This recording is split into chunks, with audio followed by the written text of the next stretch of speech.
प्यारे बच्चों, एक बार फिर से आपका स्वागत है आपके अपने YouTube channel study and all में। तो प्यारे बच्चों, जैसा कि अभी हम लोग बायोमोलिक्यूल्स जैव अणु क्लास 12 केमिस्ट्री के इस चैप्टर का ऑब्जेक्टिव क्वेश्चन का कंप्लीट रिव्यू देख रहे हैं। प्यारे बच्चों, इसमें हमने आपसे कुल 75 क्वेश्चंस का प्रॉमिस किया हुआ है, जिसमें कि आपने 2 पार्ट में इसका टोटल 55 क्वेश्चन देख लिया आप लोगों ने। अब हम लोग देखेंगे क्वेश्चन नंबर 56 से 75। तो प्यारे बच्चों, एक बार फिर से आपसे गुजारिश है कि अगर आपको ये वीडियोस आपके लिए अगर फ़ायदेमंद है, अगर आपको लगता है कि आपको इससे उचित प्रॉफिट लाभ फ़ायदा मिल रहा है, तो अपने दोस्तों के साथ ज़्यादा से ज़्यादा शेयर करिए और चैनल को सब्सक्राइब करिए और बेल आइकॉन बिल्कुल दबा के रखिए, ताकि केमिस्ट्री क्लास 12 के एक एक चैप्टर का सारा ऑब्जेक्टिव और उसका डिटेल एक्सप्लेनेशन आपको बिल्कुल मिलता रहे एग्ज़ाम से पहले, बोर्ड एग्ज़ाम से पहले। और प्यारे बच्चों, जैसा कि हमने बोला है कि अगर आप लोगों का रिस्पांस अच्छा रहा तो केमिस्ट्री के साथ साथ हम फिजिक्स का और भी बाकी सब्जेक्ट के क्वेश्चन आंसर का भी वादा करते हैं। प्यारे बच्चों, तो चलिए हम लोग स्टार्ट करते हैं आज का क्वेश्चन नंबर 56 से। तो बायोमोलिक्यूल में देखिए प्यारे बच्चों, क्वेश्चन नंबर 56 में क्वेश्चन है हमारा, आप लोग देख पा रहे हैं, उपापचय विधि में निम्न में से कौन अधिकतम ऊर्जा देता है।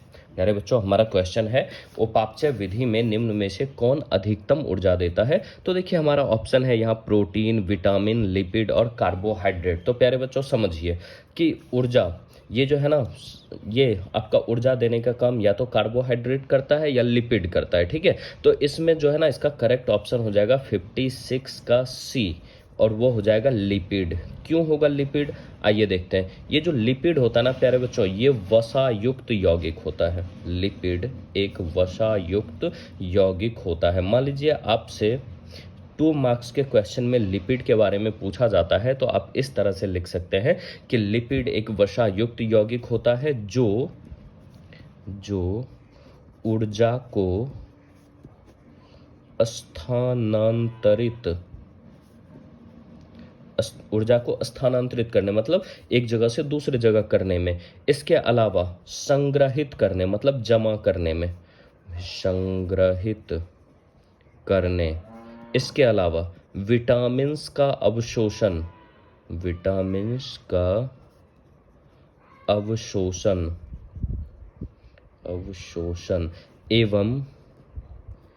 एवं हार्मोन बनाने में मदद करता है। प्यारे बच्चों, ये काम है लिपिड का। लिपिड आपका क्या करता है, लिपिड एक वसा युक्त यौगिक है जो ऊर्जा को स्थानांतरित करता है, ऊर्जा को जमा करता है, विटामिन का अवशोषण करता है और हार्मोन को बनाता है। ठीक है, और समझिएगा ये जो लिपिड है ना, आपका किस किस रूप में मिलता है। ये लिपिड आपको वसा के रूप में मिलेगा, मोम के रूप में मिलेगा, हाँ, स्टेरॉल के रूप में मिलेगा, और वसा में घुलनशील विटामिन के रूप में, एवं वसा में घुलनशील, मतलब सॉरी, लिपिड में ये सारा चीज पाया जाता है, वसा, मोम, स्टेरॉल एवं वसा में घुलनशील विटामिन। और आपको पता है वसा में कौन कौन सा विटामिन घुलनशील होता है प्यारे बच्चों, वो विटामिन ए है, विटामिन डी है, विटामिन ई है और विटामिन के है। तो ये होता है हमारा लिपिड। तो आपने देखा कि 56 का करेक्ट ऑप्शन होता है प्यारे बच्चों लिपिड। ठीक है, अब आ जाइए क्वेश्चन नंबर 57 में। 57 में आपसे पूछ रहा है कि डीएनए में परिपूरक बेस कौन कौन सा है। तो प्यारे बच्चों, हमने आपको बताया हुआ है कि डीएनए में क्या क्या पाया जाता है। डीएनए में एडेनिन, गुआनिन, साइटोसिन और थाइमिन, ये पाया जाता है डीएनए में। वहीं अगर आरएनए की बात की जाए तो आरएनए में पाया जाता है एडेनिन, गुआनिन, साइटोसिन और यूरेसिल। तो देखिए ये एडेनिन, गुआनिन, साइटोसिन और थाइमिन, तो इसमें देख लीजिए,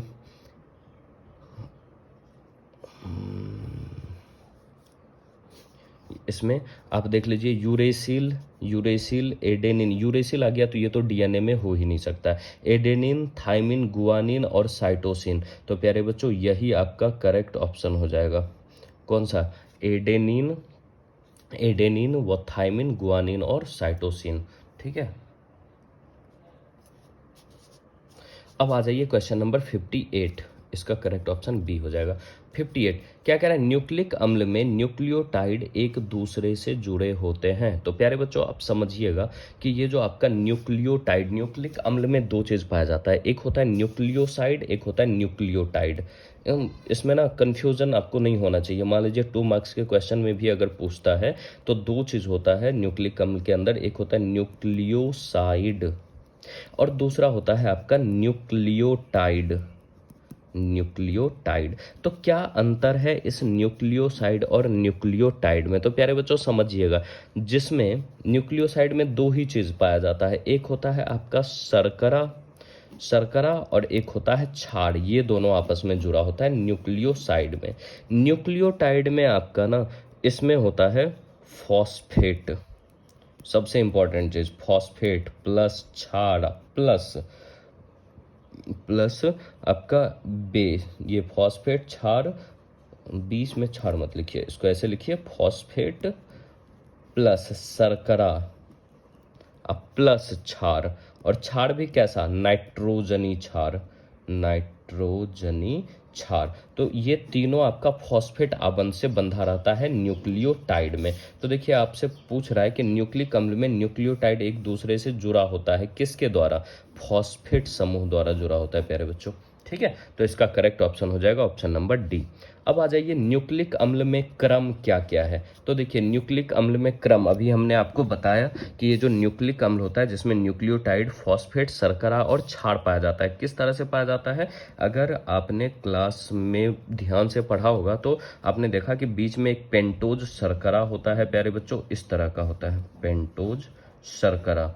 उसमें भी अगर डीऑक्सीराइबोस शर्करा है तो यहाँ पे पहला नंबर, यहाँ H ऊपर OH, OH जो आपका बेस के साथ जुड़ता है इस तरह से, देखिए यहाँ N से जुड़ेगा, यहाँ N इस तरह से, यहाँ NH2, यहाँ पर N,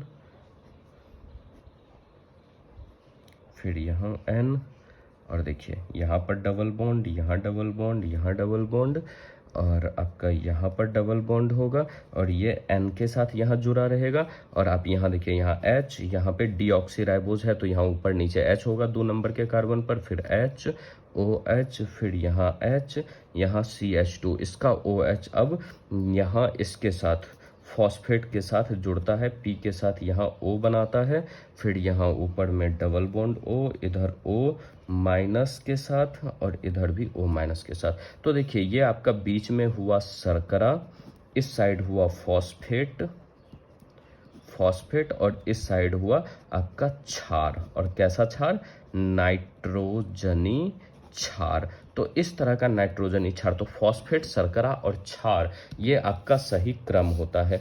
तो देखिए इसमें क्या है, फॉस्फेट बेस शर्करा, फॉस्फेट शर्करा और क्षार, तो फॉस्फेट शर्करा बेस फॉस्फेट, ये भी नहीं होगा, बेस शर्करा फॉस्फेट, तो ये आपका करेक्ट ऑप्शन हो जाएगा, बेस शर्करा फॉस्फेट या फॉस्फेट शर्करा बेस। तो 59 का 59 का करेक्ट ऑप्शन हो जाएगा प्यारे बच्चों ऑप्शन नंबर सी। अब आ जाइए 16, क्या कह रहा है, विटामिन B12 रखता है प्यारे बच्चों। इससे पहले भी हमने ये विटामिन में बताया है कि कौन से विटामिन में कौन सा धातु पाया जाता है, संक्रमण धातु की असंक्रमण धातु या कि अधातु, इस टाइप का बताया। तो उसमें अगर आपने ध्यान से देखा होगा तो विटामिन B12 में कोबाल्ट पाया जाता है। तो 60 का करेक्ट ऑप्शन हो जाएगा ऑप्शन नंबर बी। अब आ जाइए 61, क्या कहलाता है, विटामिन ए कहलाता है प्यारे बच्चों। विटामिन ए जो होता है ना, ये विटामिन ए होता है आपका रेटिनोल, ठीक है, विटामिन ए रेटिनोल होता है। यह इसका काम है रोग प्रतिरोधी क्षमता बढ़ाना और आंख की रोशनी को बढ़ाना। कम रोशनी में अगर रेटिनॉल, ये जो विटामिन ए है, अगर आपके शरीर में प्रचुर मात्रा में रहता है तो ये आपको बीमारी से लड़ने की शक्ति देता है, बीमारी से बचाता है, और साथ ही साथ ये कम रोशनी में आपको अच्छे से दिखाई देने में मदद करता है। चलिए अब आ जाते हैं क्वेश्चन नंबर 62, कह रहा है एक जीवीय उत्प्रेरक, कौन सा इसमें जीवीय उत्प्रेरक या जैविक उत्प्रेरक है। तो प्यारे बच्चों जैविक उत्प्रेरक जो होता है ना वो एंजाइम होता है, क्योंकि एंजाइम ही एकमात्र ऐसा प्रोटीन है जो हमारे पूरे शरीर में हर एक चीज को वो बैलेंस करके रखता है। हर एक चीज़ बोले तो जो भी रासायनिक प्रतिक्रिया होती है हमारे शरीर में, उसको बैलेंस करने का काम है एंजाइम का। तो इसका करेक्ट ऑप्शन हो जाएगा 62 का प्यारे बच्चों, ऑप्शन नंबर सी, एक एंजाइम। 63 में आ जाइए, कह रहा है निम्न में से कौन सा एंजाइम मोनोसेकेराइड से अल्कोहल बनाने में मदद करता है। तो प्यारे बच्चों, मोनोसेकेराइड से अल्कोहल बनाने के लिए जो सबसे जरूरी एंजाइम है वो है जाइमेज, अर्थात जाइमेज हमको मोनोसेकेराइड से अल्कोहल बनाने में मदद करता है। तो ये हो गया क्वेश्चन नंबर 63। अब आ जाइए क्वेश्चन नंबर 64।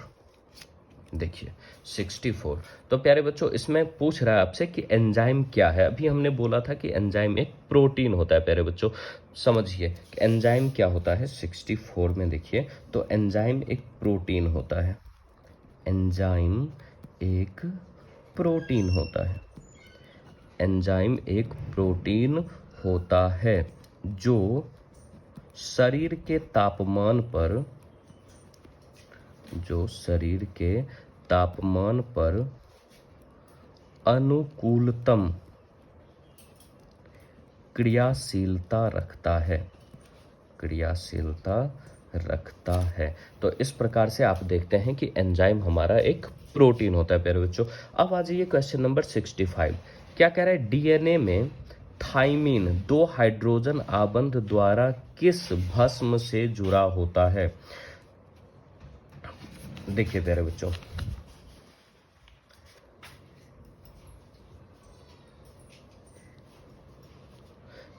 सिक्सटी फाइव, तो 65 में समझिएगा, तो यहाँ पर ये देखिए डीएनए में पूछ रहा है कि थाइमिन 2 हाइड्रोजन आबंध द्वारा किस भस्म से बंधा होता है। तो आपको पता होना चाहिए डीएनए में 4 भस्म होता है जो आपस में बंधा होता है। देखिए एडेनिन और थाइमिन, ये एडेनिन और थाइमिन आपस में बंधा होता है, और फिर गुआनिन और साइटोसिन आपस में बंधा होता है। तो देखिए यहाँ पे एडेनिन और थाइमिन के बीच 2 हाइड्रोजन आबंध और गुआनिन साइटोसिन के मध्य 3 हाइड्रोजन आबंध, इसके मध्य 3 हाइड्रोजन आबंध पाया जाता है, और एडेनिन और थाइमिन के मध्य 2 हाइड्रोजन आबंध पाया जाता है। तो इस तरह से आपने देखा कि 65 डीएनए में थाइमिन 2 हाइड्रोजन आबंध द्वारा किस भस्म से बंधा होता है प्यारे बच्चों, वो एडेनिन से बंधा होता है। अब आ जाइए क्वेश्चन नंबर 66। क्या कह रहा है, विटामिन B6 का नाम है। विटामिन B6 को किस नाम से जानते हैं। तो प्यारे बच्चों समझिए, विटामिन B6 जो है ये होता है आपका पायरिडॉक्सिन, PYRIDOXINE, पायरिडॉक्सिन के नाम से जानते हैं। तो 66 का करेक्ट ऑप्शन हो जाएगा ऑप्शन नंबर ए। अब आ जाइए क्वेश्चन नंबर 67 में आप देख पा रहे हैं क्या कह रहा है, विटामिन B1 का रासायनिक नाम है। प्यारे बच्चों विटामिन B1 का रासायनिक नाम होता है थियामीन, THIAMINE, थियामीन, या हिंदी में लिखिए तो इस प्रकार से लिख सकते हैं थियामीन। तो विटामिन B1 का रासायनिक नाम होता है थियामीन। अब आ जाइए क्वेश्चन नंबर 68। क्या कह रहा है, इंसुलिन एक हार्मोन है। समझिएगा, इंसुलिन एक हार्मोन है। तो प्यारे बच्चों ये जो हार्मोन होता है ना आपका, ये हार्मोन होता है आपका प्रोटीन। तो इंसुलिन क्या हो जाएगा, प्रोटीन। देखिए इंसुलिन आपको पता है डायबिटिक पेशेंट के लिए ज़रूरी होता है भाई, उन लोगों को इंसुलिन का इंजेक्शन लगाना पड़ता है। अगर इंसुलिन का रासायनिक सूत्र का अगर बात करें प्यारे बच्चों, तो ये होता है C45H69O14 N11S into 3H2O, ये इसका केमिकल फॉर्मूला है और ये एक प्रकार का प्रोटीन होता है। Question number 68।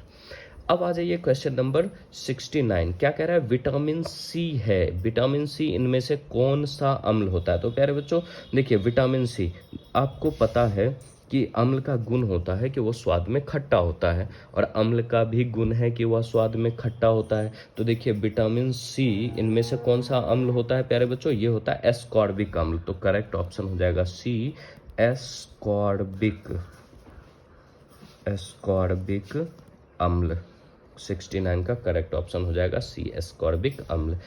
क्वेश्चन नंबर 17 क्या कह रहा है, वह विटामिन जो जल में अविलेय है। प्यारे बच्चों देखिए, इसमें से सबसे पहला तो ऑप्शन ए जिसमें विटामिन डी का बात हो रहा है।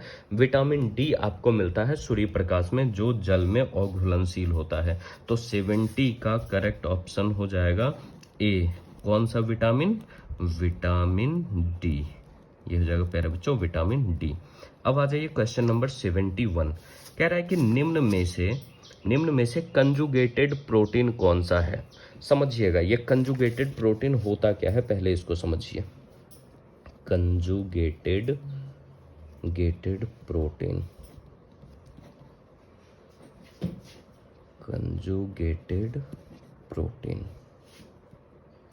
कंजुगेटेड प्रोटीन होता है प्यारे बच्चों, यह कहता है कि वैसे प्राकृतिक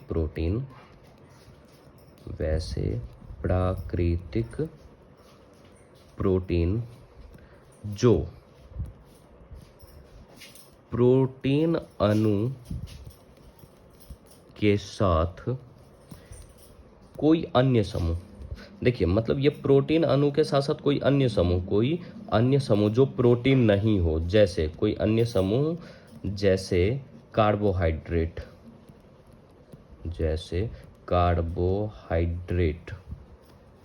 जो एमिनो अम्ल नहीं है। कार्बोहाइड्रेट एमिनो अम्ल नहीं होता है। जो एमिनो